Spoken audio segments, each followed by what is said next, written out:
Hello and hey, and today we're going to be messing around with golf with your friends, this time an update to my haunted tutorial. It's going to be a speedy rendition, so if there's a particular hole you're looking for, you're going to want to find the timestamps down in the description. There's just so many things I can't explain exactly where they are, so just pausing the video before I take the shot is going to be your best bet on how to do each individual hole.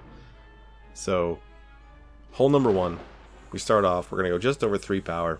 And then like 3 pixels past that, depending on your resolution. And the strategy is just to go for the dunk there. I haven't found really a better one other than that, so I stick with that one. Hole 2, we're going to go just right of the center line. Going 3 and about a quarter power. We want to just make it over that hill on the bottom side, and then obviously not have too much power to go past the cup on the top. Kind of self-explanatory. Hole 3, just right of this buckle. 2 and about an 1/8 power. I haven't had too much trouble with the consistency of that shot. However, you did see me make it on the second try, as you might have saw by the strokes. Just because I've been a little bit out of practice, haven't played this course in a while. That is a shot that you're going to want to pause and play back. Very tough. Hole 5. I did want to show all the 2s that I could. Despite me not really always wanting to explain my 2s, I do like to come to 3 power and then try to hit the mantle. I just kind of want to explain my my theories and general practices for these. And that generally gets me online with this, or at least very, very close for a super easy 3. Hole 6 is quick. I like to be on the front side of this, not usually this far forward. I did have to make a little bit of an adjustment. I like to go just past the E of power normally, but because I was so far forward, I had to go for the R there. That's just a hard shot. Hole 7, I kind of wish I would have been more patient. That's the cheekier strat, because if the ghost is just outside of that block, it's tough. It's tough to explain.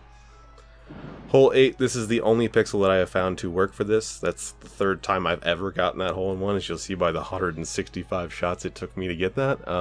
Now that I know that it's there and how to find it, again, it'll take significantly less, but I'm just saying.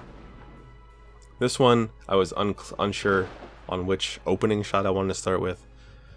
And since it's a 2, I decided, you know what, let's just get the 2 and call it a day and move on. Just because it'd take me so long on 8. So for this one, we focus on that dark block down there and take about, I'd say 3 pixels off and just sneak inside.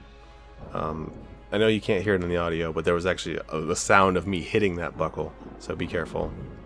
Hole 11 is the brand new hole-in-one. Hole 12 is this hole 11? Hole 11 is a brand new hole-in-one. You go 2 tiles to the front, 2 tiles to the right, and a couple pixels right of that, and go full power. It's pretty simple. I'm glad that we're able to get a double-digit hole-in-one total now. It's pretty nice. Hole 12, I usually go to the left side of the R there, and then for the second shot, we aim a little bit more left than you think you'd have to. I don't really know what's going on with that. It kind of like just pulls it to the right, it feels like, because it doesn't quite match up visually. Kind of strange. Hole 13. Unfortunately, I don't have anything better than my day 1 strategy of just going 3 power, 3 1/4 power really, 3 1/5, I guess is probably the most accurate description, and it kind of ends up just for free right here.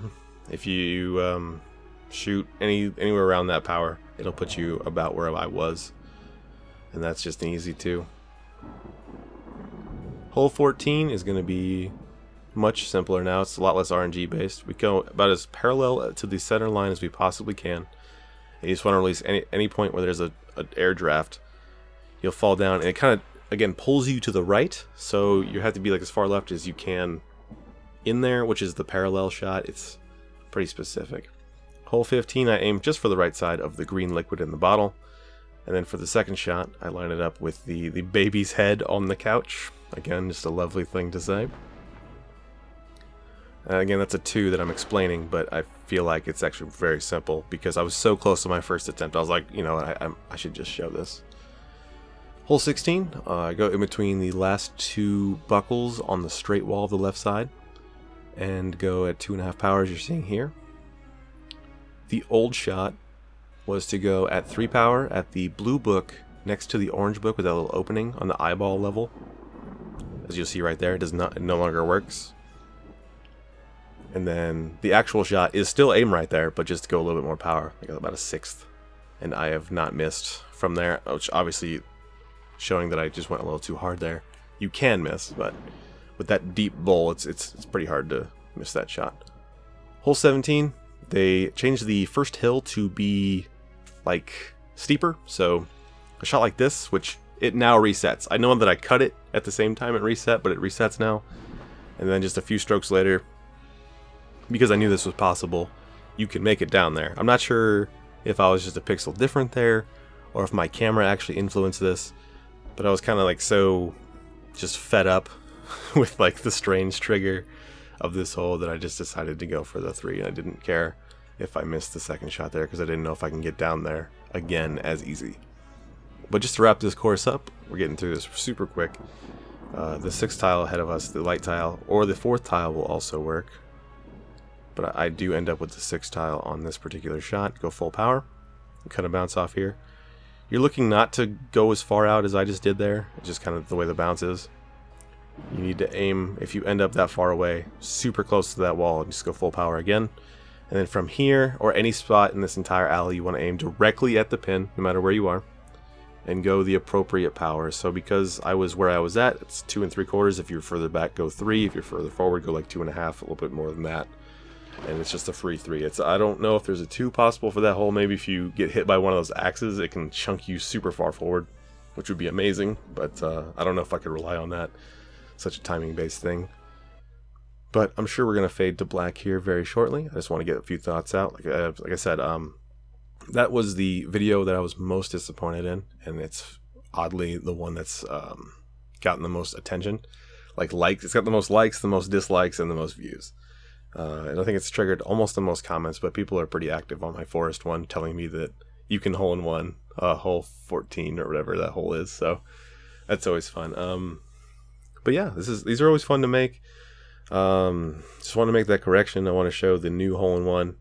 We have 10 hole in ones now, at least. I know people don't really play Haunted as much, so it's more unexplored. There's a couple holes that we're pretty close on, but not quite. But I definitely want to show all the hole-in-ones that I know in the same video, now that we no longer have that 50 stroke limit and 5 shot time limit. So again, I always want to thank you guys for listening. It means a lot, and we'll catch you later. So be safe, guys.